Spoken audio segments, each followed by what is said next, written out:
Doctor ইউনূসের অন্তর্বর্তী সরকারের যাত্রা শুরু। শপথ অনুষ্ঠানে বিএনপি, জামাত, জাপা নেতাসহ ব্যবসায়ী ও নাগরিক সমাজের নেতাদের সরব উপস্থিতি। দেশের জন্য গৌরব বয়ে আনার অঙ্গীকার ডক্টর ইউনূসের। জাতির উদ্দেশ্যে ভাষণ, হানাহানি নয়, সবাইকে নির্ভয়ে কাজে মনোযোগী হওয়ার আহ্বান। দেখছিলেন সংবাদ শিরোনাম, এবার বিস্তারিত।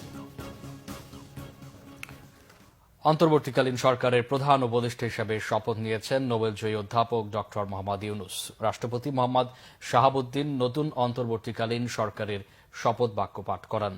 অন্তর্বর্তীকালীন সরকারের সদস্যরা হলেন বাংলাদেশ ব্যাংকের সাবেক গভর্নর ডক্টর সালেউদ্দিন আহমেদ, ঢাকা বিশ্ববিদ্যালয়ের শিক্ষক ডক্টর আসিফ নজরুল, মানবাধিকার কর্মী আদিলুর রহমান খান, সাবেক তত্ত্বাবধায়ক সরকারের উপদেষ্টা হাসান আরিফ, সাবেক পররাষ্ট্র সচিব তৌহিদ হোসেন, পরিবেশ আইনজীবী সৈয়দা রেজওয়ানা হাসান, সাবেক তত্ত্বাবধায়ক সরকারের উপদেষ্টা শারমিন মুর্শিদ, ফারুকী আজম, অবসরপ্রাপ্ত brigadier general M Shakhawat Hossain, আলেম সমাজের প্রতিনিধি আফম খালিদ হাসান, নারী নেত্রী ফরিদা আখতার, গ্রামীণ ব্যাংকের নূরজাহান বেগম, বৈষম্য বিরোধী ছাত্র আন্দোলনের সমন্বয়ক নাহিদ ইসলাম ও আসিফ মাহমুদ সজীব ভুইয়া।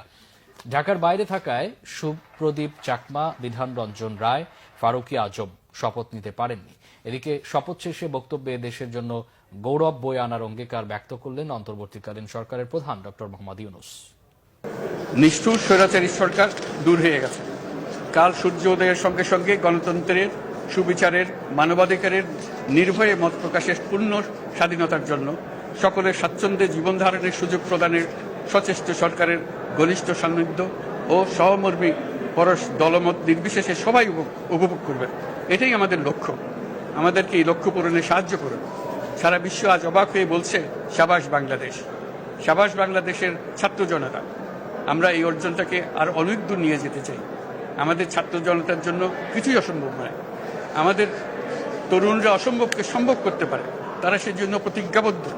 যদি আমরা ঐক্যবদ্ধ থাকি, ধ্বংসাত্মক কর্মকাণ্ড থেকে দূরে থাকি, সবার জন্য মুক্ত পরিবেশ সৃষ্টি করতে পারি, আমাদের বিজয় অবশ্যই হবে।